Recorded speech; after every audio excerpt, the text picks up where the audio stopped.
Hello student, welcome to this video. Finally व्यवसाय अध्ययन कक्षा 12वीं के लिए क्वेश्चन पेपर हम देख रहे थे और पार्ट फर्स्ट आप लोगों ने देखा है तो जाके चैनल पे देख लीजिए।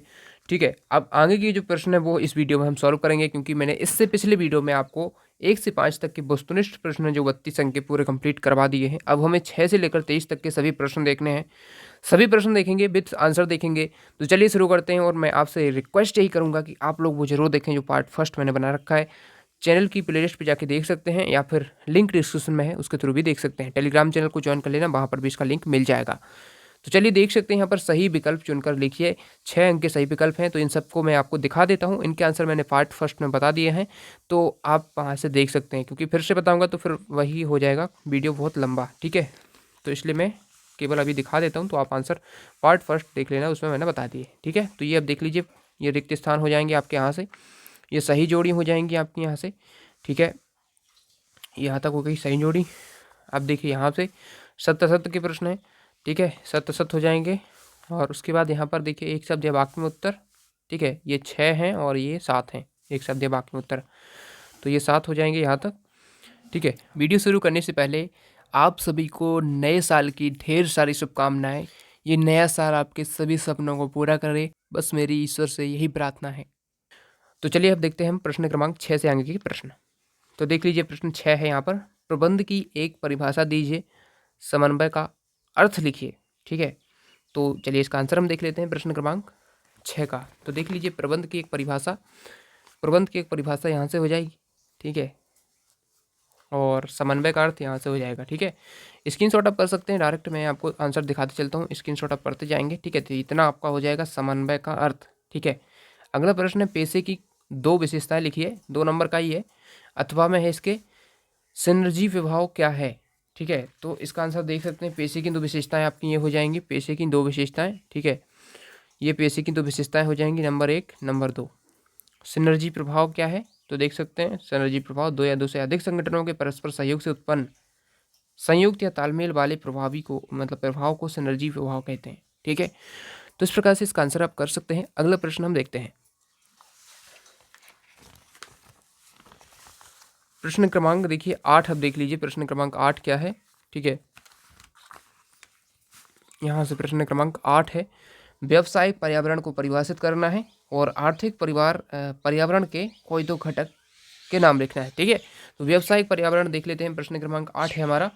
तो ये रहा प्रश्न क्रमांक 8। ठीक है, व्यावसायिक पर्यावरण, देखिए इसका आंसर, व्यावसायिक पर्यावरण को परिभाषित करना है, तो इसको परिभाषित इस प्रकार से कर सकते हैं। ठीक है, आर्थिक पर्यावरण के कोई 2 घटकों के नाम लिखना है, तो देख लीजिए आर्थिक पर्यावरण के घटक हैं, आर्थिक पर्यावरण, आर्थिक प्रणालियाँ, आर्थिक दशाएं, ये सब हैं।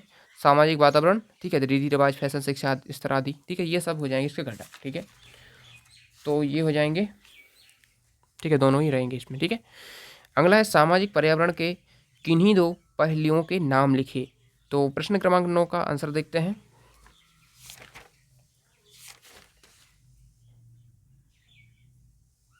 तो देखिए प्रश्न क्रमांक 9 है हमारा, सामाजिक पहलुओं के 2 मतलब सामाजिक पर्यावरण के कोई 2 पहलुओं के नाम लिखना है। तो प्रश्न क्रमांक 9 का ये रहा आंसर, तो इसको अच्छे से आप पढ़ के रखिएगा। देखिए यहाँ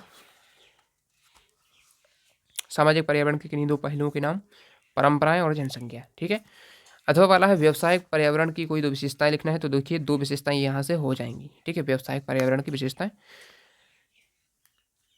नियोजन से क्या आशय है, तो नियोजन से क्या आशय है, तो इसको भी देख लेते हैं, प्रश्न क्रमांक 11। ठीक है, अच्छा 10 है, पहले नियोजन से क्या आशय है 10। प्रश्न क्रमांक 10 का देखिए, ये रहा इसका आंसर, प्रश्न क्रमांक 10, नियोजन से क्या आशय है। ठीक है, तो नियोजन से आशय यहाँ तक हो जाएगा। ठीक है, स्क्रीनशॉट आप डायरेक्ट कर सकते हैं। नियोजन की 2 सीमाएं देख लीजिए, ये 2 सीमाएं हो जाएंगी। ठीक है, अब अगला प्रश्न जो है, नियोजन के कोई 2 उद्देश्य, तो इसका उद्देश्य भी देखिए यहाँ पर हो जाएगा, नियोजन के उद्देश्य। इस चैप्टर से काफ़ी पूछे जाने हैं। ठीक है, 1 और 2 उद्देश्य लिख सकते हैं। उसके बाद इसी में पूछा है, विधि से क्या आशय है, तो देखिए विधि से क्या आशय है, यहाँ से हो जाएगा विधि से क्या आशय। ठीक है, इतना हो जाएगा आपका। ठीक है, विधि से क्या आशय है। अगला प्रश्न देखते हैं, बजट का अर्थ लिखिए। प्रश्न क्रमांक 12 है, बजट का अर्थ लिखना है, तो बजट का अर्थ देख लेते हैं।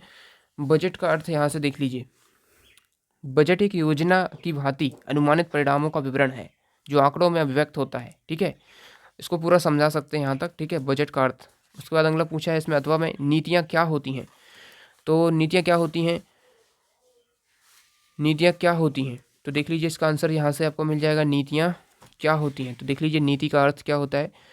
तो नीतियाँ उद्देश्य की प्राप्ति के लिए सिद्धांतों का सामान्य विवरण होती हैं, ठीक है। तो ये अपने नीतियाँ हो जाएंगी। अगला देखिए प्रश्न है हमारा, अधिकार अंतरण के तत्वों को लिखिए। तो अधिकार अंतरण के तत्वों को लिखना है। तो प्रश्न क्रमांक 13 देखिए, ये रहा प्रश्न क्रमांक 13 का आंसर। देखिए ये रहा, अधिकार अंतरण के तत्वों को लिखना है। तो देखिए अधिकार अंतरण के तत्व यहाँ पर मिल जाएंगे आपको, कार्यभार सौंपा जाना, अधिकार प्रदान करना, और जवाबदेही या उत्तरदेयता निश्चित करना। 3 है, ठीक है, तीनों आप कर सकते हैं, ठीक है। उसके बाद देखिए अगला प्रश्न है, संगठन की कोई 2 विशेषताएं लिखिए। संगठन की कोई 2 विशेषता लिखनी है। तो संगठन की विशेषता यहाँ से हो जाएंगी, 2 या 2 से अधिक व्यक्ति का होना, निश्चित उद्देश्य का होना। तो 2 विशेषताएं हो जाएंगी, इनको थोड़ा वर्णन कर सकते हैं, ठीक है। उसके बाद अथवा पूछा है, अच्छा अथवा वाला यही था। 14वां प्रश्न देख लीजिए, औपचारिक एवं अनौपचारिक संगठन में 2 अंतर लिखना है। तो औपचारिक अनौपचारिक संगठन, प्रश्न क्रमांक 14 देख लीजिए, इसका आंसर ये रहा, औपचारिक अनौपचारिक संगठन ये रहा। देखिए पूरा देखिए यहाँ से 2 स्थापना उद्देश्य अंतर का आधार है। तो औपचारिक संगठन नहीं हो जाएंगे, अनौपचारिक संगठन नहीं हो जाएंगे, ठीक है। तो दोनों में उद्देश्य आप मतलब ये आप अंतर कर सकते हैं। अब प्रश्न क्रमांक कौन सा है, 14 का। तो विभागीय संगठन एवं कार्यात्मक संगठन में 2 अंतर। तो इसका आंसर देखिए, विभागीय संगठन एवं कार्यात्मक संगठन में 2 अंतर हो जाएंगे। प्रकृति, विशिष्टीकरण का प्रकार, संगठन की इकाई, ठीक है। ये आपके आंसर इस प्रकार से इसका कर सकते हैं। इतना हो जाएगा। अगला देखते हैं, निर्देशन की 2 विशेषताएं लिखनी है, ठीक है। निर्देशन की 2 विशेषताएं लिखिए। तो 15वां प्रश्न है, इसका आंसर हम देख लेते हैं। प्रश्न क्रमांक 15 है, और ये रहा प्रश्न क्रमांक 15 का आंसर, ठीक है। निर्देशन की 2 विशेषताएं देख लीजिए यहाँ से। निर्देशन की विशेषताएं या लक्षण निम्न प्रकार है, ये रही देखिए इस पेज में है। देखिए प्रबंध का एक महत्वपूर्ण कार्य, ठीक है, ये विशेषता है। दूसरी है प्रबंध का एक सतत कार्य, प्रबंध के प्रत्येक स्तर पर आवश्यक, ठीक है। ये सभी 5 है, कोई आप 2 से 3 कर लेना, ठीक है, क्योंकि कई सारे सेट्स में हो सकता है 3 नंबर में आ जाए, किसी में 2 नंबर में, तो इसलिए आपको सभी कर लेना चाहिए तो सही रहता है, ठीक है। उसके बाद देखिए निर्देशन के हमने विशेषता देख ली, निर्देशन के तत्व भी देखना है। निर्देशन के तत्व क्या है, प्रश्न क्रमांक 15 का अथवा निर्देशन के तत्व, ठीक है। तो इसका भी आंसर आप देख लीजिए, ये रहा निर्देशन के तत्व, ये रहा देखिए निर्देशन के तत्व लिखिए, ठीक है। कोई 2 आपसे पूछ सकते हैं, ठीक है। तो देख लीजिए पहला ये हो जाएगा निर्देशन का तत्व, दूसरा नेतृत्व, यहाँ तक हो जाएगा। और फिर आगे देखिए यहाँ से तीसरा ये हो जाएगा, चौथा ये हो जाएगा। स्क्रीनशॉट जरूर से कर लेना है आपको, ठीक है। उसके बाद देखिए अगला है इसी में निर्देशन के तत्व हो गए। 16वां प्रश्न देख लीजिए, निर्देशन के कार्य भी लिखना है। तो निर्देशन के कार्य, निर्देशन वाला जो चैप्टर है बहुत ज़्यादा इसमें से क्वेश्चन पूछे जाने, ठीक है। निर्देशन के कार्य लिखना है। तो प्रश्न क्रमांक 16 है, ठीक है, 16 हमें मिलेगा यहाँ पर। देख लीजिए निर्देशन के कार्य ये हो जाएंगे। तो देखिए निर्देशन के कार्य हो जाएंगे, पर्यवेक्षण, नेतृत्व, ठीक है, यहाँ तक नेतृत्व हो जाएगा। और उसके बाद यहाँ से हो जाएगा आपका कूटनीतिक शैली, विशेष शैली। तो इसमें से 2 से 3 कर लेना आप, ठीक है, सहभागिता या लोकतांत्रिक शैली। उसके बाद देखते हैं अगला प्रश्न, प्रश्न क्रमांक 17, नियंत्रण के उद्देश्य समझाइए। प्रश्न क्रमांक 17 पूछा है, नियंत्रण के उद्देश्य समझाना है। तो प्रश्न क्रमांक 17 में मिलेगा, देखिए ये रहा प्रश्न क्रमांक 17, नियंत्रण के उद्देश्य समझाना है आपको। देखिए नियंत्रण के उद्देश्य यहाँ से देखिए, लक्ष्यों की जानकारी, साधनों की उपलब्धता। तो ये पॉइंट वाइज पॉइंट लिखेंगे ना तो बहुत अच्छे नंबर मिलते हैं, तो इसलिए हेडिंग्स का ज़्यादा उपयोग करना है आपको। देखिए जैसे कि लक्ष्यों की जानकारी, साधनों की उपलब्धता, निष्पादन की प्रकृति, बाधाओं एवं कठिनाइयों की जानकारी, ठीक है। तो इस प्रकार से आपको करना है, ये आप देख सकते हैं सभी विशेषताएं हो जाएंगी 3 नंबर के हिसाब से। तो 3 तो जरूर ही कर लेना है आपको।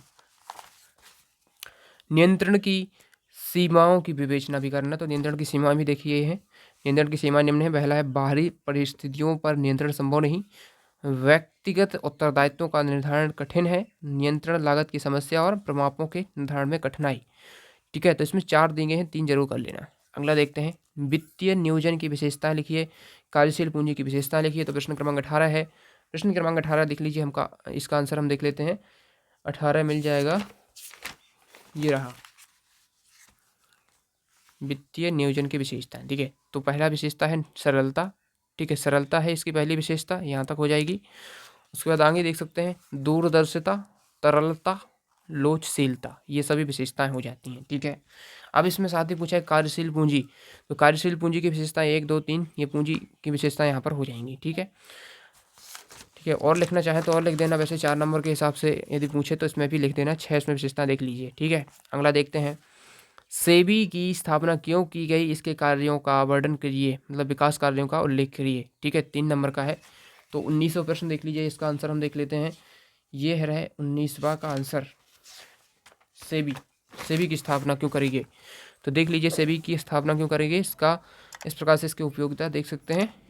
यहाँ तक इसका आंसर हो जाएगा। ठीक है, अब 19 का अथवा वाला देखिए, प्राथमिक बाजार एवं द्वितीयक पूंजी बाजार में अंतर लिखिए। तो प्राथमिक बाजार और द्वितीयक पूंजी बाजार में अंतर इस प्रकार से देखिए आपका हो जाएगा। ये रहा प्राथमिक बाजार और द्वितीयक पूंजी बाजार में अंतर।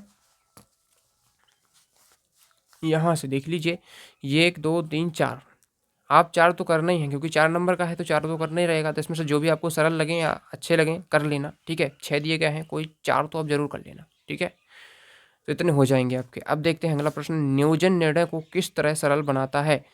20वां प्रश्न है, नियोजन निर्णय को किस प्रकार सरल बनाता है। तो इसका आंसर हम देख लेते हैं। देखिए, मैं सभी आंसर इसी वीडियो में बता रहा हूँ, तो आप लोग चैनल को सब्सक्राइब जरूर से कर दीजिए, वीडियो को लाइक अभी से, मतलब कर दीजिए अभी से, क्या कर दीजिए लाइक। ठीक है, तो 17 देख लीजिए, हमने देख लिया 17 18 19 20 21, अच्छा 20वां देखना है, तो चलिए 20 देख लेते हैं। तो ये मिल जाएगा हमें, 20वां क्वेश्चन देख लीजिए, मिल गया। इसका आंसर देखिए, ये रहा। हाँ, इसमें पूछा है कि नियोजन निर्णय को किस तरह सरल बनाता है। तो नियोजन निर्णय को किस तरह सरल बनाता है, तो इस प्रकार से सरल बनाता है। पहला हो जाएगा, नियोजन उपलब्ध साधनों के उपयोगों का कार्यक्रम बनाता है जो निर्णय इनको सरल बना देता है, 1। और दूसरा ये हो जाएगा, तीसरा ये, चौथा 4 लिख देना है। ठीक है, उसके बाद अथवा में इसी में है, नियोजन सर्वव्यापी है, इस कथन की व्याख्या करनी है।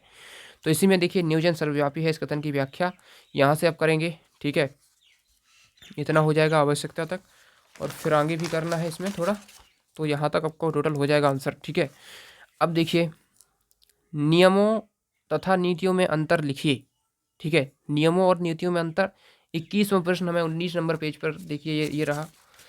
अच्छा, ये रहा, देखिए, नियमों तथा नीतियों में अंतर, 4 नंबर के लिए प्रश्न है, इसलिए जरूर अच्छे से आप कर लेना। इसमें 5 हैं पॉइंट, कोई 4 जरूर करना। ठीक है, ये आपका हो जाएगा, नियमों नीतियों में अंतर, सरल सा प्रश्न है, जरूर से कर लीजिएगा।